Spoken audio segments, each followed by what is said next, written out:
Welcome to Zim Papers Television Network.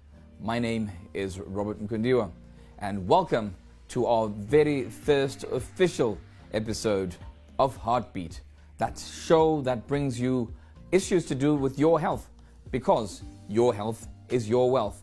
We're proudly sponsored today by Say What, and of course the Swedish Embassy in Zimbabwe, our eternal mutual friends with whom we have traversed a very long journey where we've been giving you state-of-the-art information and programming with regards your health.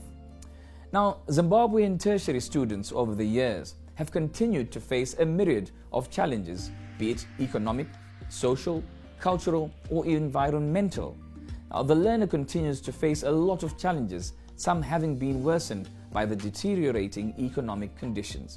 Now, chief amongst them is the issue of tuition fees and students' welfare. Now, government grants, which used to support students, are no longer available, making them vulnerable. Now, these myriad of challenges have also seen the sexual and reproductive health rights of this group being considered as not so important. This has resulted in this young group having had to deal with the complex of SRH issues, which largely emanate from unsafe sexual practices. Now, these lead to numerous SRH issues such as early and unplanned pregnancies, sexually transmitted infections, HIV and AIDS, and unsafe abortions. And of course, these are issues we've been handling on previous editions of Heartbeat. Now, with the emerging of the COVID-19 pandemic, the coronavirus, which has seen countries, including Zimbabwe, enforcing lockdowns, this has further worsened the plight of the student. It then becomes critical for government to actively involve the student in its interventions to contain and fight the virus. Now, scientific interventions alone are not enough to contain and fight the virus. In this first episode of a series of 4 of putting the student on the COVID-19 agenda, we'll have the panel discuss why it is critical at all to actually actively involve the student in the country's interventions. Now, on the panel today, I'm going to be joined by people who are going to come in on a live call, and that will be Melody RUPIYA, who will be joining us later on in the show, MUSAWENKOSINCUBE, who's also going to be joining us via live call, and Dr. TAKAVAFIRA ZHOU of the Progressive Teachers Union of Zimbabwe. Now, the first two I mentioned are actively involved in SRHR issues with regards students, and they've gone through that machine that is working with Say What. But today in the studio, I also have 2 special in-studio guests, and I'll ask them to introduce themselves, who they represent, and why they think it's really important to discuss issues of having the youth also having a voice at the table. I will start with the gentleman immediately to my right. Thank you, Robert. My name is Jimmy Wilford, currently the Executive Director of Say What. And indeed, like you said, it's equally important to have students on the agenda in terms of the responses that are being implemented around COVID-19. They are quite an important group, unique, and they require a lot of support that if they are left out, indeed, it can compromise the national objective in terms of really containing and eliminating COVID-19 from our society. Thank you, Jimmy, and thank you for joining us finally, because we've been working with Say What. We've had debates with Say What. We've had a lot of work we've done with Say What, and Heartbeat has really been sustained by Say What and the Swedish Embassy in Zimbabwe, but we really couldn't pin you to this. But now COVID-19 is really a global emergency because we finally gotten you. Thank you for joining us. And I've got a young man who we've been looking for and finally found. So today I've got 2 fugitives from social life. You haven't been wanting to join me. And I've got another gentleman, a great friend of ZTN, a great friend of the youth, and somebody who's actually been working on the front lines with COVID-19. And this is something that people don't know about you at the moment. But introduce yourself and tell us what you've been doing, especially vis-a-vis COVID-19, before we get, of course, into the meat of today's discussion. Okay, my name is SABASTIAN MAGACHA. I'm a musician, and I've been working with Adamalai Foundation and supporting communities and uplifting them, feed them, look for projects we can empower them so that they can be able to stand on their own. That's what I've been up to, and thank you for having me. Oh, tell us about your other life, because people know you as something else. Okay. I am a producer apart from being a musician. I am a music writer as well. I've written music for several musicians. I've also produced for other musicians, and I am a father as well. Saba, thank you for joining us, and indeed we're going to be talking about a whole range of issues because COVID-19 has affected us all in our various spheres of life. And back there, wherever you are, wherever you're watching this, we're also going to be following whatever you have and whatever comments that you have. And we're going to be addressing some of the questions that you'll have. And of course, as I said, we're going to be joined by those at home call-in guests that are also going to be speaking directly from the heart as students, because there's nothing for students without student representation, and this is exactly what we're trying to push, and to push the powers that be, including especially the government, to say, wait a minute, we cannot speak about this nation, about our response to COVID-19 without involving the youth voice, because after all, we're only here for the meantime, and we're supposed to hand over the reins of this nation to the rightful owners of the country, and those are the youth. So I'm actually seeing your messages coming through, and we're going to be reading these as we go. Now, Jimmy, you ordinarily work with just students, and you give student support and a lot of other facets of student life. How has COVID-19 been different? Because we've all been caught unaware. Nobody would have thought that we needed programming for something so complex that doesn't allow us to actually come together. How is it complicated the way you ordinarily do your business? Yeah, firstly, when you look at COVID-19, it's more clinical as compared to other public health issues that we deal with as SAWAT. And SAWAT, yes, we are into public health programming. However, we do that from a non-clinical perspective. And right now, when you're looking at COVID-19 responses, it's more to do with the clinical aspects and too much regulations from the Ministry of Health. You cannot do this, you cannot say that, etc. And that again caught the students quite unaware. And remember, when the first announcement was done for the lockdowns, I think literally students were given more or less like 3 days to move away from their halls of residence and go back to their respective homes. Quite a number could not even travel to go to their respective home, and the next thing it was lockdown. And initially, the concept lockdown was not really internalized. You know, it really shocked people now to say, I cannot just move 5 kilometers away from where I'm staying. Possibly there are students who actually moved to the nearest relative and assuming that after some few days I can travel to my other relative, etc. But then that student was shocked, you see. So it has really made it very difficult for us to do our programming. And more often we do our programming when students are within the tertiary institutions. But right now they are all over. You know, we only have to connect with them through social media, even like connecting them like now. But the challenge comes in terms of really identifying where they are. How can we possibly be effective in terms of us complementing what other players are doing in responding to COVID-19, putting the student on the agenda.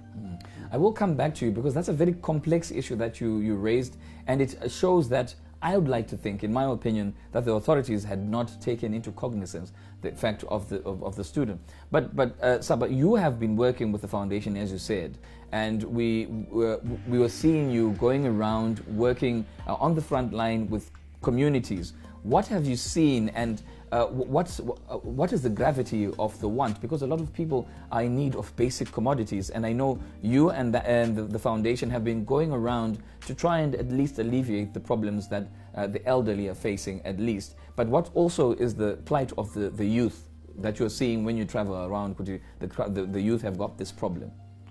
What I've realized is this pandemic has just caught us unaware, and it actually shocked everyone, and we had to adjust to, you know, some of the new regulations that we had to adjust to. But what I've seen is a lot of people are going through some challenges, especially when it comes to food stuff, and you know. So we used to feed some families around in different communities. So, but now because of this pandemic, we can't be seen on gathering in masses. So we had to find a way on how we can feed, how we can make it possible for them to get something out of, you know. So I've not really seen lots of youths out there participating. Actually, what I've realized is a lot of youth are not taking it seriously. Somehow they're still continuing with the gatherings and stuff, in as much as we, from the communities as we coming from. So I'm sure the participation that I've really seen is the old people, those who are our fathers and mothers and the young ones. But I'm sure with this lockdown, it's now knocking sense after us realizing other countries are having bigger numbers in people affected. And so at first it was difficult, but now I think a lot of people have adjusted. And you're an influencer, Saba. What would you say to the youth who are not taking it seriously and are still gathering in large crowds? What do you do in your private life? I know you've got your social media where you reach out to them. What are you telling them on those platforms in order for them to take this challenge seriously? I strongly believe, as a youth, or as Zimbabwe as a nation, if we really love our children, our parents, our brothers and sisters, I think we should protect ourselves. Protect yourself. Don't be seen, you know, loitering around for no reason. Be at a place where you know you're maintaining hygienic and you're keeping a distance and you're staying at home, because it reduces the number of infections, and it also works for our communities, because I'm looking at the gatherings that we used to have as churches and as schools. So the reason why those things were stopped is because we wanted to make sure we don't gather in masses. So what I move around telling people is exercise the hygienic recommendations that have been given by the authorities, and we make sure we stay at home and we stay safe. Yeah. But you know, people are not convinced that is it true that Saba is actually going into the communities and is actually doing this work. Now, fortunately, we've actually got a clip of you as you go about your business, and you actually drive the truck. From what I saw, you'll be driving the truck. You're not just sitting back and saying, I'm Saba. You're actually driving the truck. Now, there we have it. It's a video of Saba. Oh, that's So there you have it. Saba will be on the front lines of all of this, and I've actually also got a video of you driving, saying after this, and I'm sure I'm going to be having it, and I'll play it later on in the program. But we're now seeing a different side to you. What inspired you, for example, to say, as a young person, let me go to the forefront and also, you know, try and assist and help out and be a part of the answers to this problem? Giving back to the community is one of the things that I've always wanted to do, and I was really waiting for the right people to come in on board, so I can be, you know, working with the right people and doing the right cause. So I strongly believe this is one thing that I'm really called for, apart from me being a musician. And I believe God has created me in his own image so that I can serve people out. I believe God made me for a reason, and one of the reasons why he has created me is because I have to give back.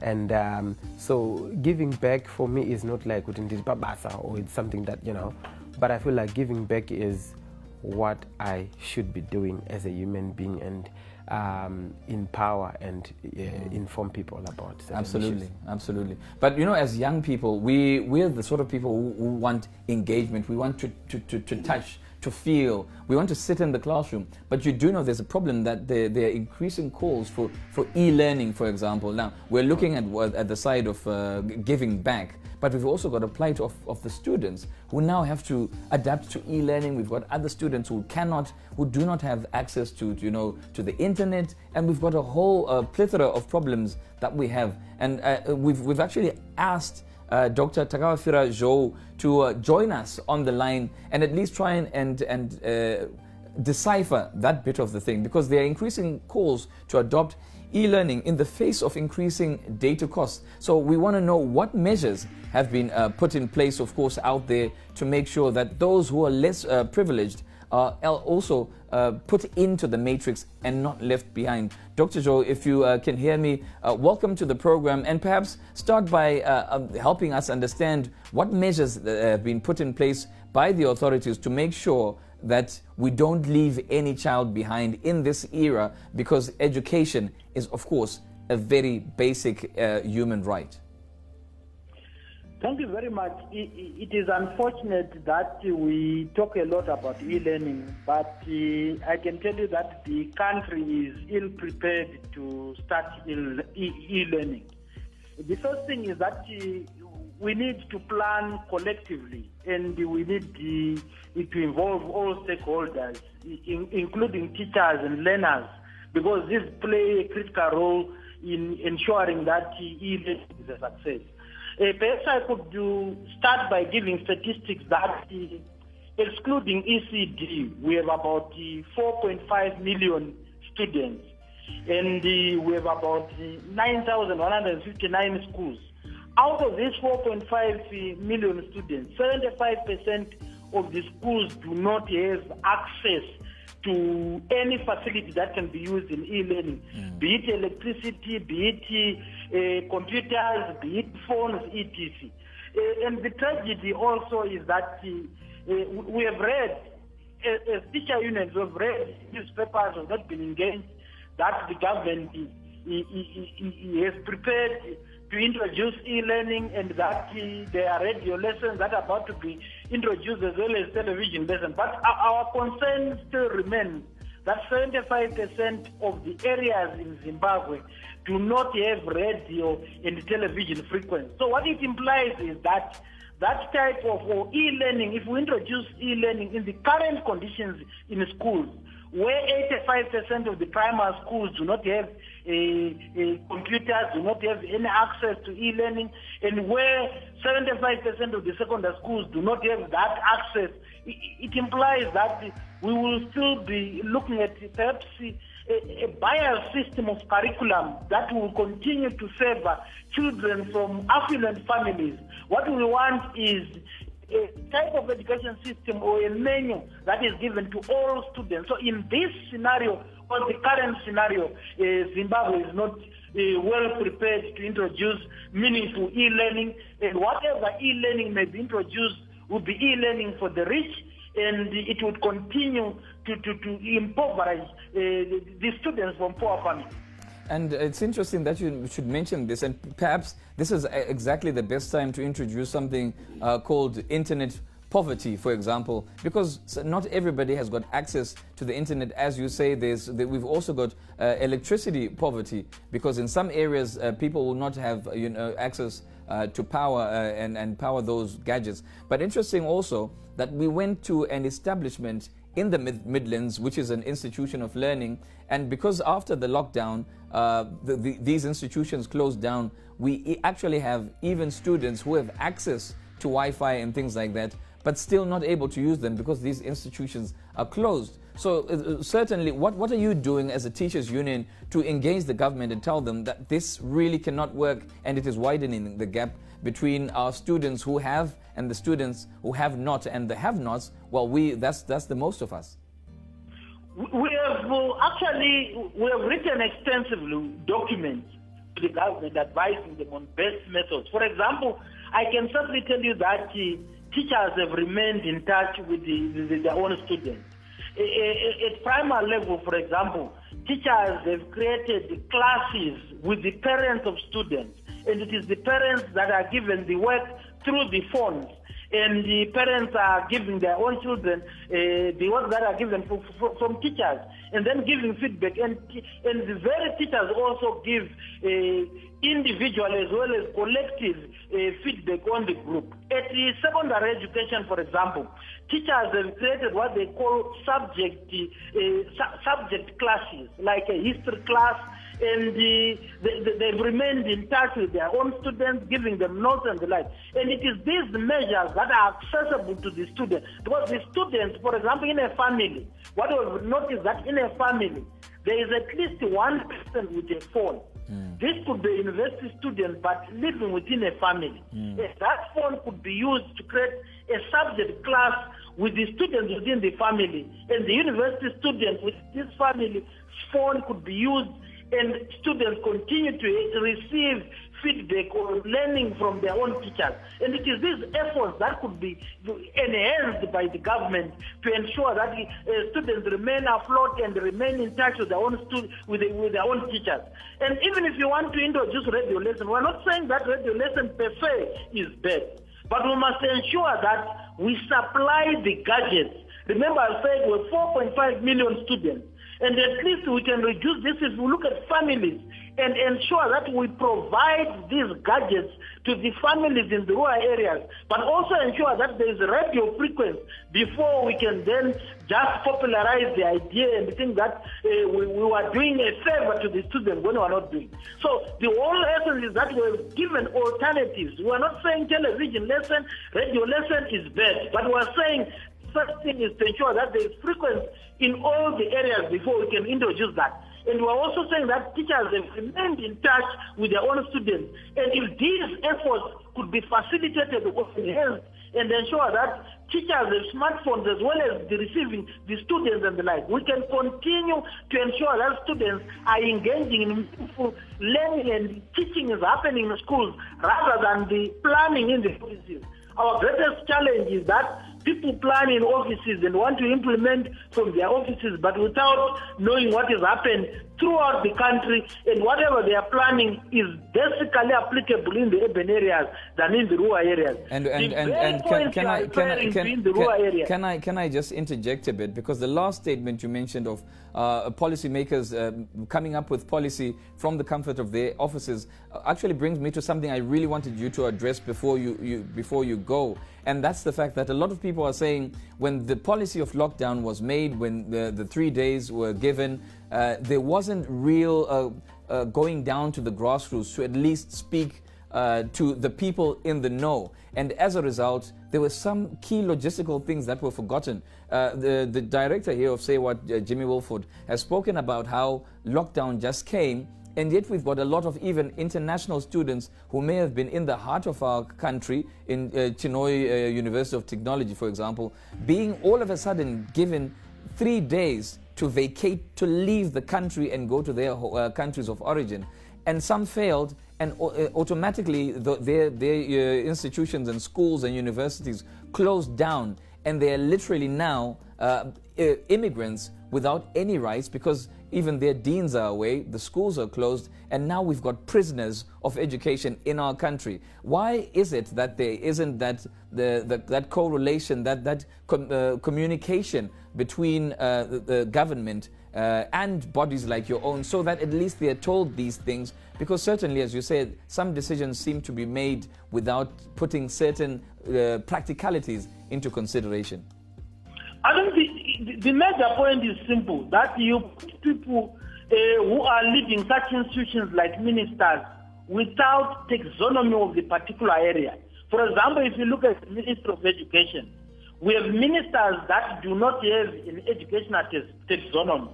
So when they make also, when they start, their solutions also are far much detached from the practicality of the situation in the ministry. So, but you don't necessarily even need the educational taxonomy. Even without that educational taxonomy, you can also employ particularly secretaries, directors, and the like, and listen to them and ensure that there is a consultative approach. But our problem is that people think that intelligence resides in those at the apex of any institution, or at the highest apex of any institution, and we seem to pride in giving instructions. But communication is two-way. It is from up as well as down. That is meaningful communication. But we tend to pride in commandist approach, whereby we give instructions, and almost every now and then these instructions, they falter because they cannot be implemented. I think as Zimbabweans, we must cherish the issue of sharing knowledge and meaningful engagement, rather than trying to think that the moment you get in an office, then you are a great thinker. Knowledge has none of those mistakes. Knowledge does not come through osmosis. There are so many small heads occupying big offices, but the sooner small heads occupying big offices realize that the only strength, or their only strength, is through consultation and remaining in touch with all areas and all aspects of their office, I think that would be better. The tragedy is that as soon as someone occupies an office, that person thinks that he or she knows the best for the education system or for whatever platform. But Dr. engagement, logical engagement is the basis for success. Dr. ZHOU, we'll have to leave it there, but thank you so much, and we'll really be coming back and back again to you, because you're very passionate about these issues. You're on the ground, and as I said earlier on at the beginning of this show, this is a 4-part series, and voices like yours will be helping us shape the discourse and indeed ask the questions that matter to the people that matter, the relevant people who are supposed to help us come up with policy that helps our students have a great learning experience. Thank you very much. Thank you so very much. We are grateful. Thank you. I saw you giggle a bit. He touched on he was very emotional about these issues. He was very passionate about these issues, and he did talk about how there's this disjoint between policymakers, and what's really prevailing on the ground. And he seems to be saying, even without the know-how of the classroom, just basic common sense can teach you that this will not work, or we'll have to adjust this. What is your takeout from what Dr. ZHOU said in his presentation? Yeah, definitely, Robbie. There was information asymmetry at various levels. Look at it from those who were announcing the policies and those also implementing or communicating it further. I think there was, like what Saba said, we were caught unaware, and we were all in a state of denial, including the young people themselves. Just like, take for instance, Chinwe University had opened the schools, I think, on the 2nd of March, and now being told that by the 24th of March, you are supposed to be closing and vacating. And you find some of the returning students were yet to go back to school. You know, with returning students, they take some time to go back to school. And indeed, there was that state of denial and a lot of myths that have been circulating in terms of COVID. Who is vulnerable to COVID? Are we vulnerable to COVID? We're black and we're not vulnerable. You see now. A lot of other myths that we live in a warm climate and we are covered. We will not get that. So it was at all levels in terms of the citizens, the young people, the policymakers, etc. There was just that mismatch, information asymmetry. And we could not have that systematic and cohesion in terms of really crafting a proper message on how we can be able to communicate the lockdown. What does it really mean in terms of the lockdown? And some people thought it's just 21 days and we're back to business. You see now. And now we're in season 3. So that on its own, I totally agree with him in the sense that, especially when he was raising the issue of absence of internet. Right now, young people, some of them were quite used to using internet from their respective institutions, but now they are supposed to access e-learning.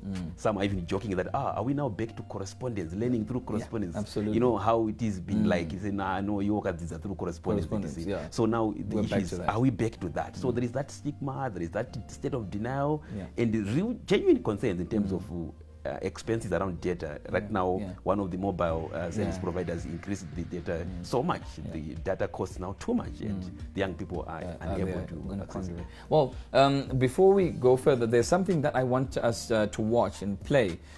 Because just a few weeks ago, probably a fortnight ago, we went to an institution of learning to also come across, to try and, interact with the students that are there, because some students are still at their campuses. Of course, they're no longer getting student support.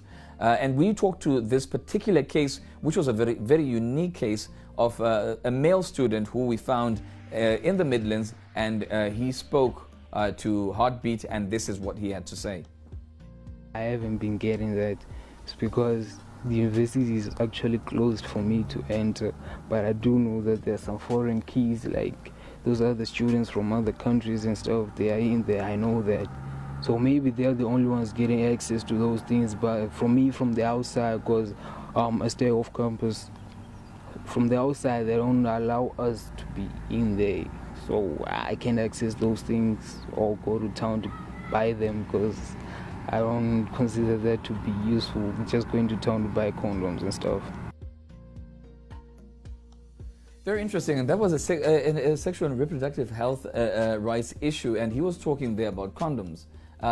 We cannot just go to the city because at that time there really was that need for those letters, and you can't go into the city and say, well, I've run out of condoms. But this is a student who is locked up, and that student there is actually a South African student who is learning at an institution in the Midlands, as I said.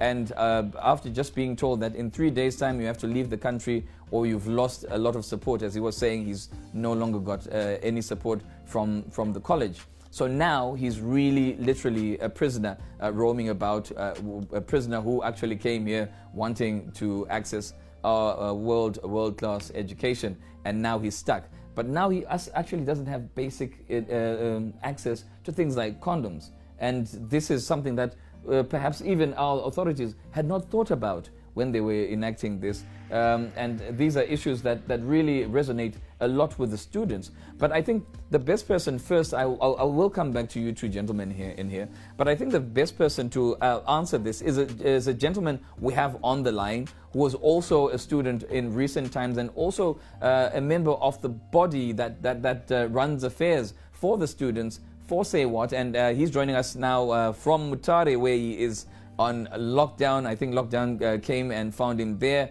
MUSAWENKOSINCUBE. Musa, thank you for joining us. You've just heard that gentleman saying he's locked down in Gweru and has no access to condoms. Some people may think that is something absolutely flimsy and not important. Tell us how important that is, and tell us the plight of somebody like that, and give us your own experiences as a student and how important sexual and reproductive health and rights are to that demographic. All right, thank you so much, Rob, and thank you, viewers, for tuning in. The issue that you do bring out is an important issue, the issue brought about by the young men, the issue of condoms and being able to access them. So first of all, condoms form one of the most basic SRH needs, particularly for students in tertiary institutions. You look at across all forms of tertiary institutions, really, be it universities, be it agricultural colleges, teachers' colleges, and all. So condoms are really important because, first of all, they act as dual protection for students. You find that they protect from STIs, including HIV and AIDS, and also they protect people from unintended pregnancies. So at the moment, as things stand right now, young people are not able to access these condoms, or they're having difficulties in accessing these. And now what that puts them into is indulging in risky behaviors, which is really something bad for their sexual and reproductive health. And you find that they further expose themselves to STIs. They expose themselves to all sorts of bad things because they do not have condoms. And what are you doing to educate? Because I know your type of education for your peers doesn't end with the fact that you actually left university. What are you doing constantly and consistently to ensure that you support some of your peers who are still in university? I know you're in Mutare. There's still a lot, quite a number of people who are there only for education and who are caught unawares by lockdown and are also there. And I know you're also interacting with those communities. What are you doing to help them at least know the importance of their sexual and reproductive health and rights, and the fact that it's important to at least to condomize, to practice safe sex, and to avoid things like, of course, unplanned pregnancies, which obviously at times lead to unsafe abortions? What are you doing as a person and as a personality? Okay, first of all, I think this comes back to the organization that I'm working with, Say What organization. So we have enrolled a massive program of engaging young people on at least what we call the bare minimum platform, which is our WhatsApp platforms. We have managed to come up with WhatsApp core groups where on a weekly basis, more like every day, we have a myriad of topics under sexual and reproductive health. We look at condoms, we look at contraceptives, mental health, and all other sexual and reproductive health issues. So it is through these sessions that we conduct, first of all, at WhatsApp level, because we're assuming that at least a significant portion of our students are able to be on WhatsApp, despite the rising data costs and all that.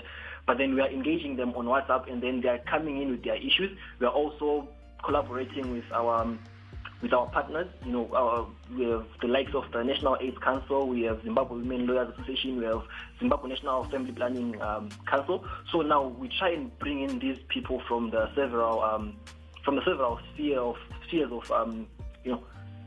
of our operations, so that we get to help the students really. Because right now we are limited in movement. We cannot really move and get to the students, but then we try and reach out to them in the digital sphere. So we are sending out messages. We are also rolling out competitions to try and create as much awareness as we possibly can to our students. And we actually were running one of those on a sister program that we have, Diplomatic Passport, where we are actually seeing students actually coming together with their little skits that were related to COVID-19. But finally, just before you leave, Musa, if you were to, you've got the ear of a number of your peers, of a number of students right now who are tuned in and are watching this program, as a final sign-off, what would you say to them in this era of COVID, and what's your advice to them with regards SRHR, which you are a champion of? All right, so I think let me use a famous quote by Martin Luther King. He says that the greatest measure of man is not where he stands in times of comfort and convenience, but where he stands in times of challenge and controversy. This is a challenge that has come to us as young people. We need to accept it, and I think wailing and crying about it will not really help us much because it is already here. But now what you want to do during this lockdown is to try and invest a lot in improving yourself as a student, in trying to forget the immediate consequences of the COVID around you, and try to focus on other things. Keep your distance, be hygienic, and make sure that you keep your mental health on point. And above all, practice, just do safe practices in everything that you do, because this will end. And at the end of the COVID-19, you'll still have a life to live. You'll still have a school to go back to, and that needs you to be super healthy in all aspects of your life. Thank you so much, Musa. That is a very profound way to end your chat with us today. And this is very important because I've just gotten a question. It's actually not a question, it's a contribution that I've gotten, and I want to give it to you, Saba. You're young, and you're online, and this is something for children primarily. That's what they're looking at.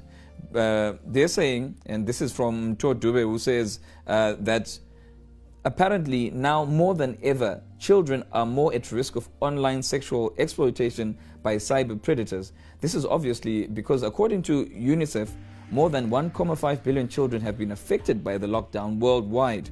A large majority of these children have had to move into online learning, and most of them are unsupervised and are having unsupervised screen time to keep up with schoolwork or connect with friends. This is something that we didn't expect. This is a new aspect because we're thinking we're going e-learning and we're growing. We're going really sophisticated. But now another problem has come on board, and it's mental health. Should somebody who's young be affected by anything online as a young person, what would you tell them? Because you're a strong character, you build yourself, you rebuild yourself, you've had a career since, I think that was 2004 we started, and you've gone through a lot, twice or so, and we've been working through these things, but you always come out strong, and people always ask, how is Saba strong? And you're going to get a lot of kids who are going to be going through a lot of mishaps or are going to have predators going after them. What makes you strong, and what advice would you give them? All I can say right now is in everything that we come across or in any challenge that we face, there are always problems. And I think this is one of the things that you need to know as a young person. What is it that you want to achieve? Which direction do you want to take your life to? And how are you going to manage it? Because there's no one who's going to go with you on internet and start, telling you must not do this, you must, So what I can simply say is know where you want to take your life and how you want to do it and how you want to run it and what is it that you want to achieve. Because at the end of the day, technology has taken over. So to just move around and check what is it they're doing on their phones and stuff like that, it's very difficult. But I think it takes up you as a young person to, stand guided, stick to your principles. What is it that you believe into? What is it that you want to achieve? Okay. So I think that's the best way. And quickly, you've been working on something. Before I go to talking about students being infected, I now want to show you this little clip of Saba going around donating and keeping his mind busy as we are all being troubled by lockdown. Giving back to the communities and uplifting communities. This is our motto at Adamalaya Foundation. We uplift communities. I'm so glad to be part of this organization. We give back in so many ways. So now we're driving to Marondera with a truck full of good stuff to feed the people during this COVID-19 pandemic. As you can see, we are going to Marondera. I'm sure I'm 40 k's away from Marondera. Yes, I'm driving. Do drive a truck. So,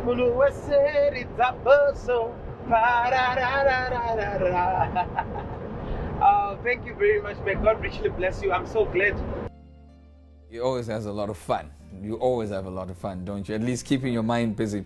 But talking about COVID-19 and students, and because this is it's a very complex thing. We've gone from e-learning, we've gone to online issues, we've gone to mental health issues, we've gone to sexual and reproductive health and rights. But actually, there is a unique story of the student actually contracting COVID-19. And you were in Bulawayo recently, and you met COVID patient 21, who coincidentally was somebody who was raised in college by Say What. And when you heard about this, you actually rushed as the director, just you. That's why I was saying COVID is really a big emergency, because it got you from Harare to actually go personally to go and meet her, commiserate with her, comfort her, and of course you actually help them with groceries, which they desperately needed. But let's have COVID-21 speak about her issue, and then we'll talk about this very interesting issue and case of COVID patient 21. There's some few things that we need. We'll call a few individuals to come and assist. And some of the things we're now cutting off because honestly we cannot be crying for everything. I'm speaking from a public health perspective, and there are certain things, for example, some necessities like sanitary wear, menstrual wear, and kept like that. those are very intimate things, but those are things that you cannot not ask for. How are you dealing with things like sanitary wear? For now, honestly, we don't have those, and no one has actually thought of that area, and it is indeed a difficult thing to ask. We're using the old ways of trying to handle ourselves. It is difficult. I think it's more painful now. It is the more pain than the coronavirus itself. The social pain is more than the virus itself. But we're just hoping when it's over, maybe we'll restore. Yeah, that was a very profound story, because we knew that COVID-19 would disrupt the flow of study, of education, but we hardly thought that we would have a situation, especially that coincidence, where our major partner, you guys, Say What, would actually have one of your own, who you're raising, actually become infected. And she's actually infected with 2 of her children and her mother, and of course a cousin. And this was a very complex issue. Tell us about it and how you responded to it as an organization. Basically, indeed, we were all shocked that we are having one of our students also being infected. And we do have a lot of students that have been affected so far. And now we have our first student that has been infected, and that also caught us unaware. We were also possibly in a state of denial.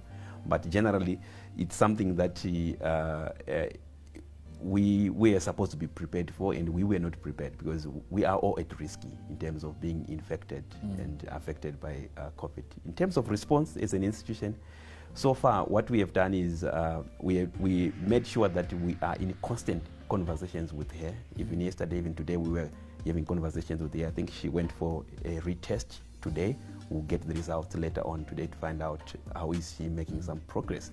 What we have provided so far is just some few groceries to ensure that she is able to survive. She cannot go to shops right now. They have to stay at home as a family, the mother and their 2 kids.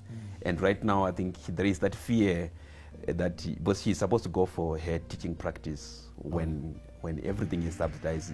She's supposed to go for teaching practice, and she's also scared in terms of the stigma that might be attached, like what she's saying, that she's not ill generally, but that social stigma that has been attached to corona is something that is affecting. So we are also working towards making sure that we arrange some professional counselors that can be able to attend to her and also provide her as much support as is needed. Well, yes, guided by what the response team is also doing, complementing what the response team is also doing, which she's saying the response team is rarely visiting them. And today she has been raising a concern that possibly they're just testing me just for statistics, but otherwise I don't see the value in what is happening. You know? So it's a challenge to us as Say What as well, to find ways, how can we find ways to really firstly put the student on the agenda, and secondly involve the student. And when we are coming up with the response mechanisms, we contextualize them around the student's needs. Remember, we also have students besides those who are infected, those who are affected might be staying with the families who were informal, who were in the informal sector, who are not even generating any income. They are frustrated right now economically, and that can also result in frustrations being transferred to the students and the other young people, and that can result in mental health and in other challenges. So that again is something that is overwhelming to us as Say What. We are right now running around finding some ways on how best can we really comprehensively respond to the needs of the students. And just quickly before we move on to Melody, who's now joining us, you ordinarily don't give, for example, food hampers and whatever, and that meant you had to change a bit of your programming to suit the current situation we find ourselves in. But there specifically, she was talking about things like menstrual health wear, because of her menstrual health management. She was asking for sanitary pads, things that other people would really not think of when they're going to donate stuff. Did you follow that up with that sort of assistance, and how has that changed at least the way you program? Yeah, indeed. Currently, I think we are quite grateful to quite a number of our partners, our development partners, who actually allowed us to twitch our mandate such that maybe we can consider incorporating humanitarian work around the sexual and reproductive health commodities that the students might want. For instance, we are looking at the provision of maybe or even condoms, sanitary pads to young women and girls who are quite vulnerable even at this stage.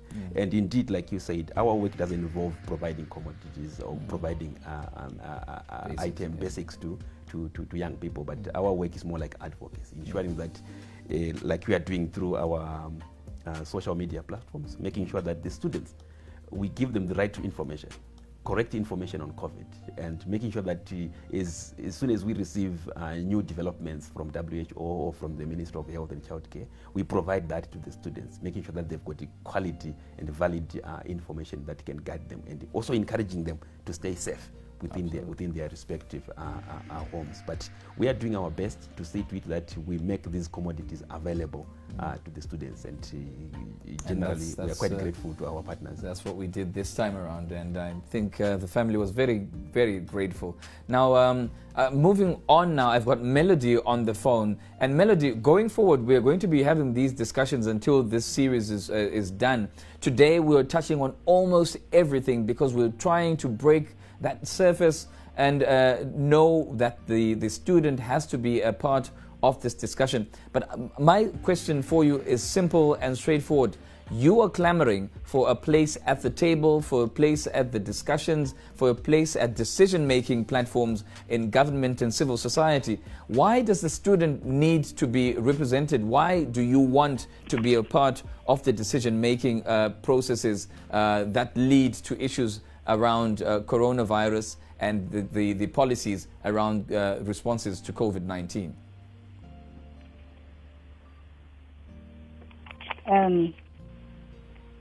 Thank you for the question.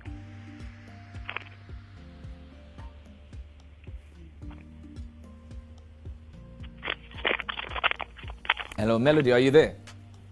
Yes, I was having some technical problems. I feel like we should be part of these decisions because most of them affect us as students. Most of the decisions that are made actually affect us as students because so far, majority of the people that are under lockdown and quarantine right now are students. So we have to be part and parcel of the decision so that we at least help in pursuing decisions that are best, not only beneficial to us as a country, but to us as the youth too. Now, so far, with regards to the response that has come from government, what do you think is lacking? What value do you think you will bring to the policies had you been consulted to be a part of creating the policies? What do you think are the gaps that you and your intellectual assistance or at least contribution would have helped make easier or smoother? Well, first of all, some of the decisions that are made, since they have to include us, we have to be directly involved because we look at issues such as, for example, right now we have been told about someone talking about sanitary pads and condoms for some of our students. We have to be involved because we know what we're going through as students, not only because if a decision is made on behalf of us without necessarily consulting us, we have some of our issues not exactly raised, but because it's a middleman who's speaking on behalf of us when our voice in most cases are not even heard. So we actually feel if there is the youth that are directly involved in the process, it can help in making sure that our right and the right issues are actually heard. Melody RUPIYA, we'll have to leave it there. We're going to be coming up and down to you as this four-part series continues. Thank you so much for joining us and giving us your perspective as to the reasons why you ought to be part of this discussion and the policy making. That was Melody RUPIYA there, one of your students as well, who you've been given support and who's also been part of the policy making at Say What. So just one very, very quickly, going forward, what do you want to do as an organization? Just really, really quickly, Jimmy. Generally, we just want to take the students on board.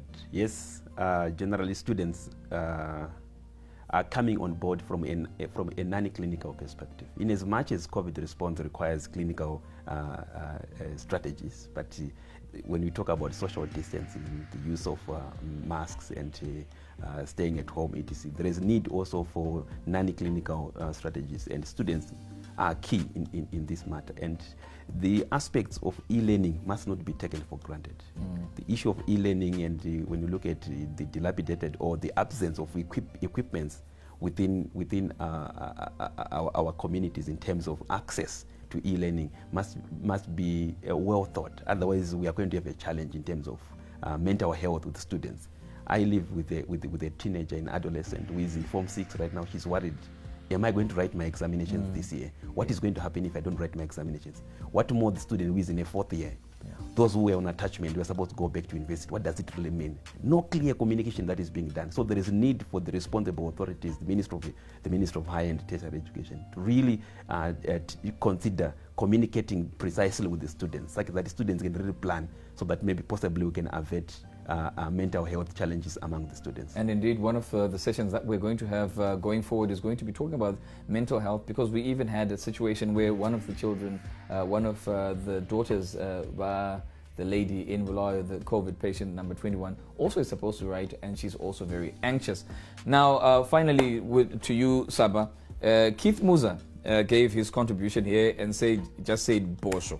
So that obviously means you have to sing Bosho before we go. And we don't know which saxophone you're playing today, or saxophone, or there are a lot of wind instruments. We don't know which one you're going to play. Tell us which bosho you're going to play, and can you sing that song so that Keith Musa is a happy, happy man? Definitely, I'm going to do it for my fans, but before I sing, I just want to encourage them to keep social distancing and be hygienic, wash your hands with soap and running water, and keep safe, stay at home. I'm going to do song Boso for you. Munuweserita Boso, ba-da-da-da-da, Munuweserita Boso, ba-da-da-da, Munuweserita Boso, ba-da-da-da-da, Munuweserita Boso, ba-da-da-da-da. I'm sure everybody has been waiting for you to read that Bosho, and thank you so much for doing that. And of course, we shall be working with you more and more as you interact with the youth and as you continue inspiring and being one of those people in our country who were born to amuse, to inspire, to delight. Saba, thank you for joining us. And of course, wherever you are, thank you for being a part of this discussion. And as we said, we're going to be taking this another 3 knots after this. And we shall be going around to the provinces to speak to the students to find out what's happening in their lives, because nothing for the students without the students. So from me, Robert Mkundiwa, and our Heartbeat team, thank you, have a great day, and see you next week.